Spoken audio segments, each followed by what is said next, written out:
Hey, it's part 34 of finally replying to old comments. And boy, that funeral metaphor really got something of response that we'll get to in a bit. But first, to build up to it, I want to mention something about the NBA that I've noticed that's kind of pertinent to everything that comes after. I know I say that a lot, but all this stuff is connected. This whole thing called existence on planet Earth, which is in the universe, is all kind of connected. And it's important to notice those connections. And for those of you around the world who couldn't possibly care less about American sports, the NBA is the National Basketball Association. There is this generational divide where every kind of era thinks that they're the best, and it always kind of hurts the heart. It's kind of heart aching when they talk trash about an era that can't really do anything to prove them wrong. So I couldn't figure out why that bothered me so much for a long time. Here that the modern era would say none of these old timers, the plumbers from the 60s that used to play, they wouldn't be able to do anything in the modern era. Or the big guys from the 90s, they wouldn't do anything in the modern era. They shoot threes now. It's all this trash talking. And I know part of that is just for fun.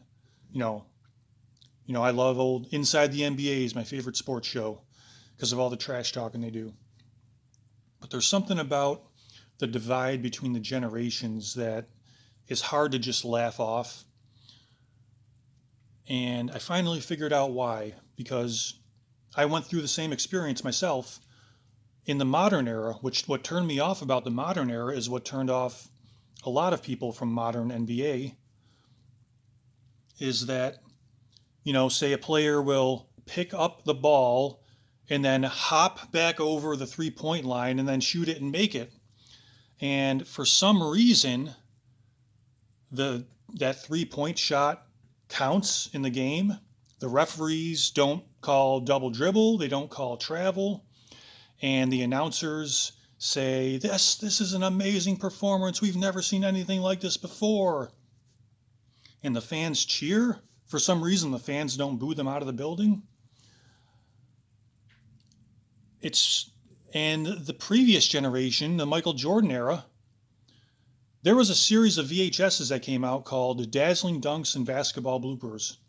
A shot like that all the top stars of modern NBA make today, picking up their dribble and then hopping backwards, that would have been on the basketball bloopers reel. They would have been admonished by their team. If they were in their home stadium, they would have been booed out of the building.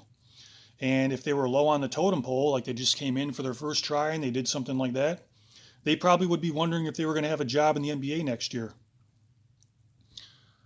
So that's why you have a lot of people from the Michael Jordan era of the NBA saying, man, I'd be averaging 100 points a game in today's league, kind of making it seem like what the modern players do is less.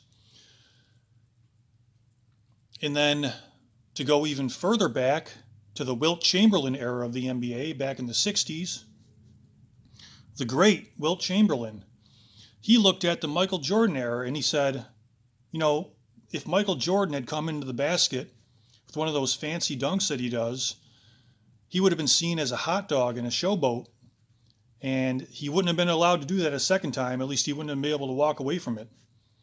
Like they wouldn't have allowed the people from the 90s wouldn't have been allowed to perform the way they did in the 90s if they were, popping into existence as basketball players in the 60s. But then, to give credit to the 90s, Michael Jordan did get this shit kicked out of him in his era. I'll never forget this one clip of him playing the Pistons. One of the most memorable things I've ever seen. He took the ball to the basket. He did exactly what the great Wilt Chamberlain said. He took the ball to the basket to score, do one of those fancy dunks. And Bill Laimbeer from the opposing team, the Pistons, he didn't even try to stop the shot. He just grabbed Jordan in midair and helped him get to the ground faster. And you can hear all the joints on Jordan's 190-pound frame thudding against the hardwood. And how did everyone respond to that? The announcers said, well, you got to expect that kind of thing if you're going to take the ball to the basket like that. Bill Laimbeer didn't get kicked out of the game. He didn't get fined. He didn't get suspended. It was just a regular foul. And everyone kept playing the game. And Michael Jordan got up and shot the free throws for the foul, and he kept playing the game. Now, to bring it full circle back to the modern era, Bill Laimbeer, someone trying what Bill Laimbeer did in the modern era, would have been fined, suspended. The 24-hour sports cycles would have said what a disgrace this was to the game, how unprofessional the guy was. The NBA would have had to make an example out of him with punishments. So modern era couldn't do what previous eras were allowed to do. And it's realizing that every generation, not just in the NBA, but every generation in every walk of life, plays by a different set of rules against different competition. So when you're considering the things they do and say, you have to consider the rules and the competition that they're playing with, because it's different from yours and your generation. So that's why realizing that took away the heartache. It still kind of hurts to hear that people don't realize that. It's like, oh, come on. You got to understand. It's just different. It's a different era. But it took away some of it. That's, the reason I brought up all that for the last 6 minutes is because most of the comments that I've been going through for the past 34 videos are about someone who had a severe lack of understanding for the next generation. And there was one from the last installment from part 33 of Finally Replying to Old Comments before we get to the main event of the series. This one was from Jimmy T. He said, yeah, this is where I was talking about. That funeral metaphor really rubbed off on some of the audience. Nobody will ever convince me that those poor girls just slipped through that 8-inch hatch. I don't want to think of how he got them in there. Yeah, pretty brutal. And it was, I guess, fast forward a minute or two, Jimmy T, if you're watching this, because I'm going to mention something from the case that was alluded to in the interrogation, which the videos that the comments are about is a reference to. Near the end of that interrogation, when Tammy came back in and asked Chris Watts, they're saying that you could barely fit an arm in the hatch. Did you have any trouble getting them in there? Did you have to push And that was, as I said in the series, the most heartless example of the Chris Watts rule, where he says something in the negative, he denies something, and then that the opposite is true based on everything else he says around it.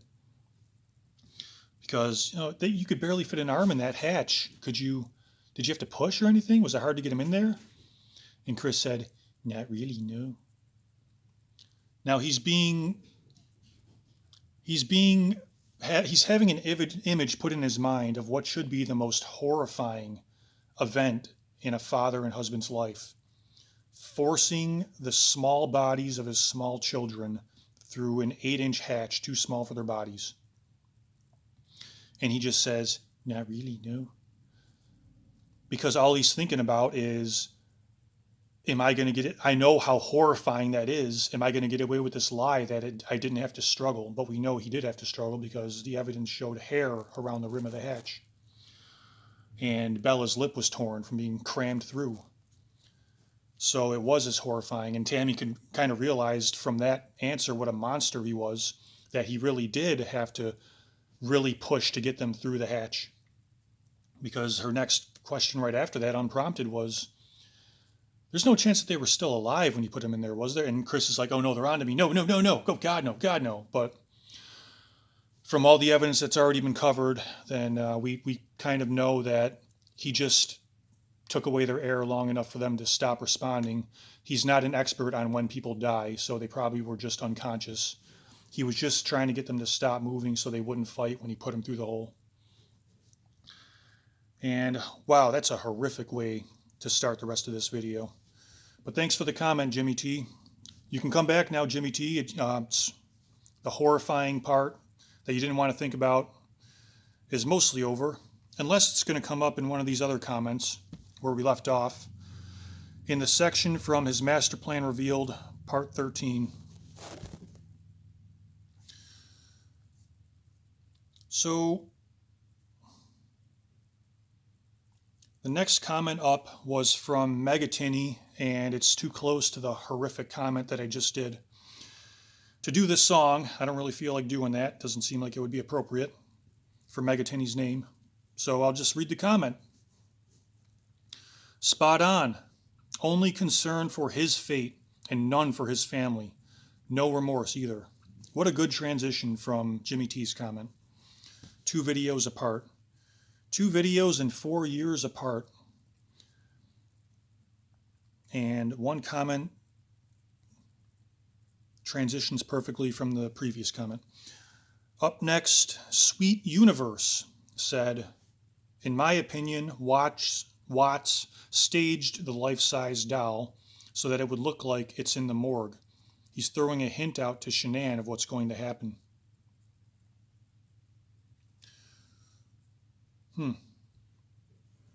I guess that's possible. I think that it was something that would have just happened because as much as it did seem like he was kind of bragging about what he was going to get away with, knowing he would get away with it, it doesn't seem like he would make extra ways for himself to get caught. Even though you could argue that his entire attempt to get away with it was a way for him to get caught because of how many holes there were in the plan from the human aspect. Once again, if it's AI, if it was an AI law enforcement and only AI witnesses, like no humanity to it, it's an airtight plan. Everything he says, absolves him of the crime. You have to go into how he's saying it and the times at which he's saying it to understand that he's guilty and that things don't line up. But that's one of those here or there details from the crime about the doll with the sheet over its face. It could be something that the girls did and it reminded him of what he was going to do the next day, so he thought it was funny and wanted to send Shanann the picture of it. Or he could have done it himself. Sweet Universe has another comment. What got me is how he flipped out when Graham or Tammy talked about Watts' co-workers finding out what he did. His parents and in-laws didn't matter. I wonder if Watts was proudest of the facade he created at work. That's an interesting thing to point out there. He wanted to tell his dad, but he freaked out about telling his co-workers finding out and his friends. But then again, there was an element of, I think he was, like you said, proud to reveal his work to his parents. He was expecting a much more positive response because you can see his demeanor changes from when he's telling his dad that he murdered Shanann and only Shanann. He's looking him directly in the eyes at point blank range and stating it with as much of a full-throated endorsement as Chris Watts ever gives. But then when Chris's dad responds to that with disappointment, like, oh boy, what do we have to do now? This is going to suck. That's the kind of response Chris's dad gives. When Chris sees that, he then lowers his eyes and can't look at his dad anymore. He's ashamed of himself. So I think going to the next step of shame is everyone finding out what happened to the bodies. Because, okay, you didn't murder your girls, but you crammed them into oil tanks? That doesn't exactly sound like a loving father. So I think it was a little bit of both. Part of it was he was much more comfortable telling his dad what he did, at least some of what he did, but then being horrified by everyone else finding out everything he did. So yeah, it's a little bit of both there. Up next, Dream Crazy said, NK gets way more shade than Chris ever has on YouTube. NK being the mistress that many people, referring to the shade there, blame the mistress for what Chris did, even suggesting that she was directly involved in committing the crime or ordering Chris to do it, which I have stated is extremely unlikely, in my opinion, that she had 1 ounce of actual involvement. She may have done, she may have done many things to influence him, and even in her mind thinking it would be crazy if he annihilates his family. I wonder if I can make him do it, but never actually saying to do it, or let alone lifting a finger to help. I think the reason that she gets a disproportionate amount of shade, because really Chris does get the bulk of the criticism. It's just that he actually committed the crime, so he should get more, but it's kind of, from my observations, it's probably 50-50, if not a little more Chris. And you would think, well, she's innocent of the crime, so she should get none. But I think that's the court of public opinion, because the mistress, NK, was able to escape any kind of justice from law enforcement. She never had to serve any prison time. So there is this feeling that she didn't get what she deserved for her influence on the crime. Like she may not have committed a crime that could be punishable by law, but she did commit what you could say was the sin of adultery, knowing it was a married man, still with his family. And you can see in all of her interviews that she avoids the topic of having already known that he was married and knowing she was getting involved when evidence proves that she did know. Evidence and common sense. She says things like, he wasn't wearing a wedding ring. Well, you can know that he's married and still see that he's not wearing a wedding ring. People take off their wedding rings for a variety of reasons. But she doesn't say, no, I didn't know he was married, or yes, I knew he was married. She says, to avoid the topic, he wasn't wearing a wedding ring, hoping they'll just move on. So she knew he was married. She knew what she was doing as far as, breaking a family apart. That could be how she was getting her kicks as a 30-year-old motherless single woman who, with many male partners and no long-term relationships to speak of, no serious relationships. It could have been amusing to her, this little summer thing that she was going to do, this summer fling where she tore apart her family, and then she could, in her private moments, think back on it and giggle. She may have also been interested in him annihilating the family altogether, like becoming the next, whatever Scott Peterson's mistress was. It seemed like she had some interest in benefiting from the crime the way Scott Peterson's mistress benefited from his crime. So she could have had some knowledge or aspirations of that beforehand. All of this stuff that I've just mentioned is all apparent when you see how she conducts herself around the investigation of the crime. And I think the court of public opinion is she never got her comeuppance for her dirty deeds. She did things wrong. She misbehaved and didn't get anything. So everyone has criticized her as like a way to give her some sort of punishment. And I think that punishment has fit her crimes as far as what I've witnessed. So I wouldn't say she gets more than Chris, but I would say she gets a disproportionate amount, but to make up for the fact that she never had to spend a second in prison. Dream Crazy has another one. I think the doll pick was a way of getting the girls' measurements. He got the girls to do the same thing and measured them maybe. Who knows? Sick ass?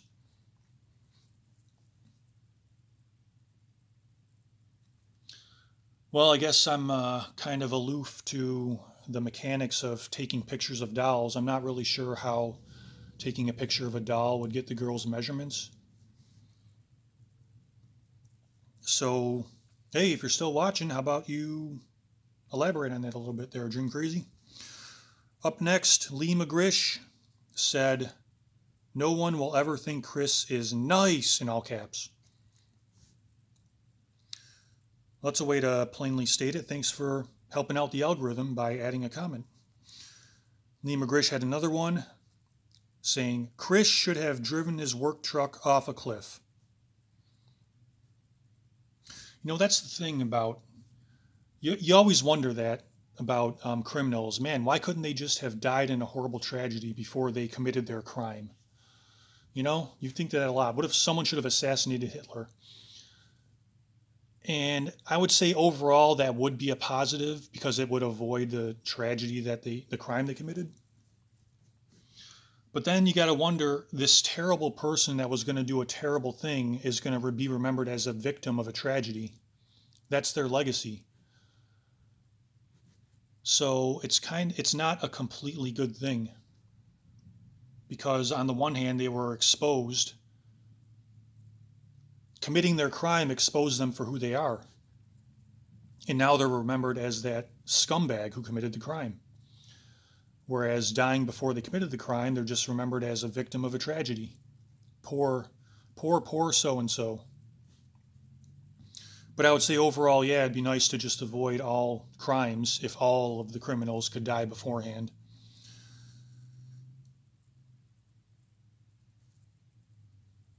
But we could talk all day about parallel universes where certain stuff happens. But maybe that's for a different YouTube series. No, it's not time for a break. I'm consistently scrolling through the comments. Why would you think it's time for a break? I haven't paused at all. Okay, up next is a couple from Cheryl Johnson. The first one says, "Such a tragedy. Sweet girls. How could he? Damn."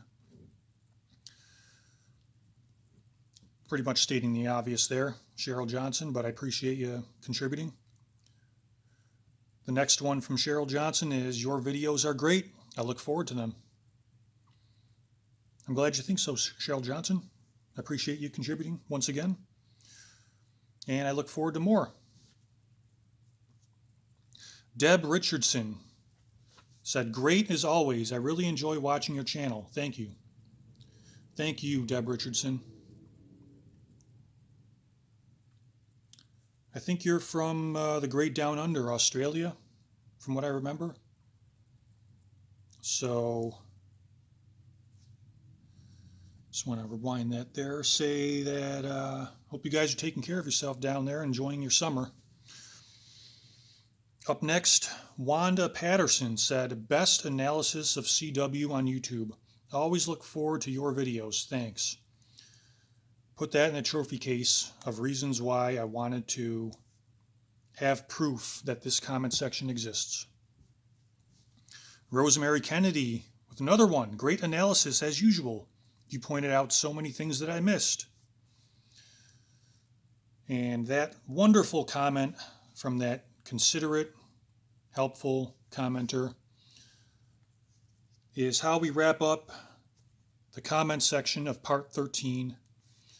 And now we're moving on to part 14 of his master plan revealed. How much time we got there? Okay, we can get a few. Anaz575 said, "Chris' mom could have been an instrument in what he did. Don't get me wrong, he is a nasty piece of work. He never liked Shanann and the girls. But because of the incident about the chocolate allergy, his mother would have encouraged him to do what he did." Well, you know what, Anaz? I've even referenced this before.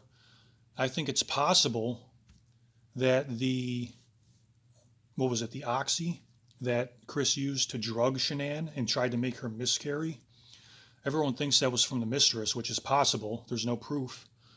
But from one of the prison calls, Chris's mom tells him, "I listen to religious channels on my way to see my patients," something like that.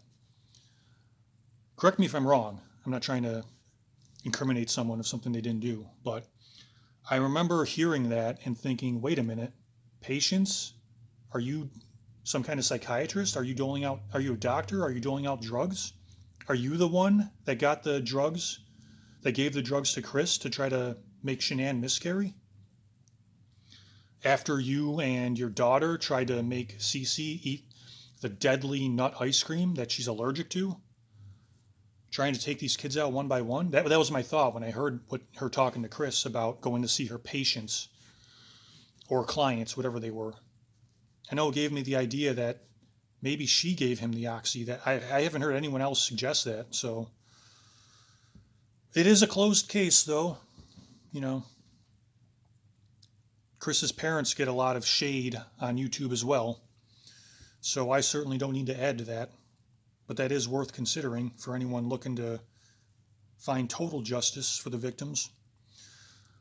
Up next, Stephen Burdell says, great insights, and your way of conveying them is just fantastic.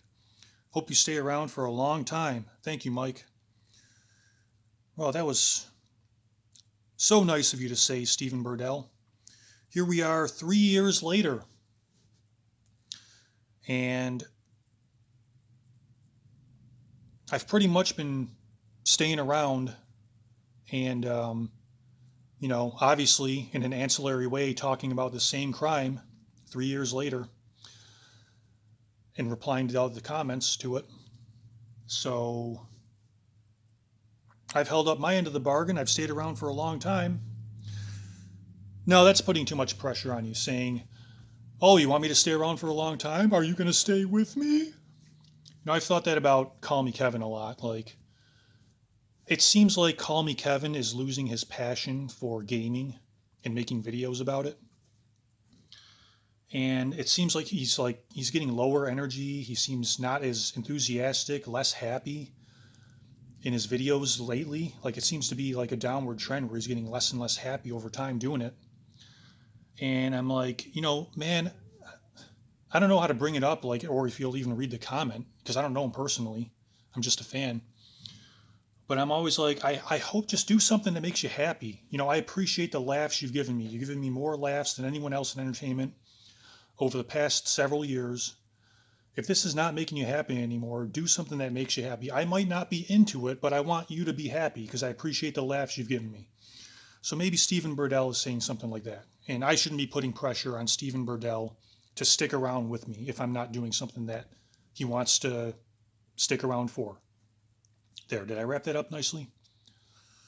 Okay. Ashley Shelton said, I'm liking the facial hair. Okay. I apologize for all the times where I shaved and looked like a 12-year-old. Actually, I probably look like a meth head because I have a baby face with no facial hair, but I have the wrinkles of an old man. So it's like that meth head look where you can't tell if someone is like 16 or 61. Seriously, if you're addicted to meth, get off it. I know I'm simplifying it and making it sound easy, but do what you have to get off of it. Drugs is a dirty business, as the Godfather movie said. J.D. Baker Associates said, I'm so confused as to why the dad just sat there listening to Chris telling him he killed Shanann. Dad's just acting like Chris just said, Dad, I just dropped my phone in the toilet. Aw, son, let's get us some rice and see what we can do. Why does the whole family think it's okay to kill someone just because they no longer like them? Great question, J.D. Baker Associates. Great question. That is such a relevant question to like modern politics that we see, most of these people would be ignored on both sides. They would have been ignored before social media, but now everyone has a voice if you can afford a phone and internet connection. But I guess some people on government programs get them for free. But anyway, that is a rampant, almost a sickness in modern society, is that you think someone should be killed just because you disagree with them. Because it's easier than trying to understand or have them make them understand you or meet in the middle. That takes intelligence and perseverance to try to understand somebody else's point of view or get them to understand yours and meet in the middle for a compromise.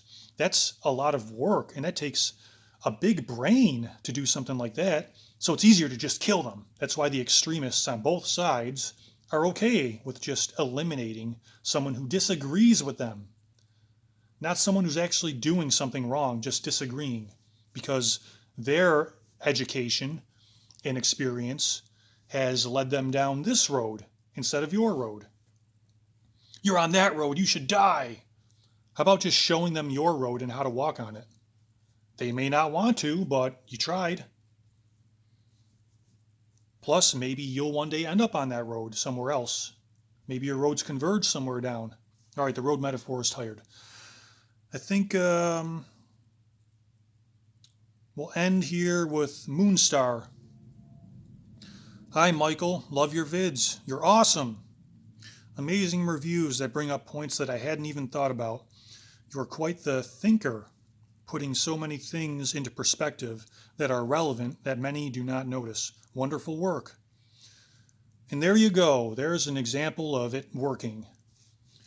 Moonstar was, I'm not saying we were on opposite ends of the spectrum, extreme sides, but I brought up things that Moonstar hadn't considered, and by seeing this road from Moonstar's road, Moonstar now has a better perspective, 2 dimensions instead of 1, and is appreciative. And I'm appreciative that the effort paid off. So that's it for part 34. Maybe I'll see you in part 35. Goodbye.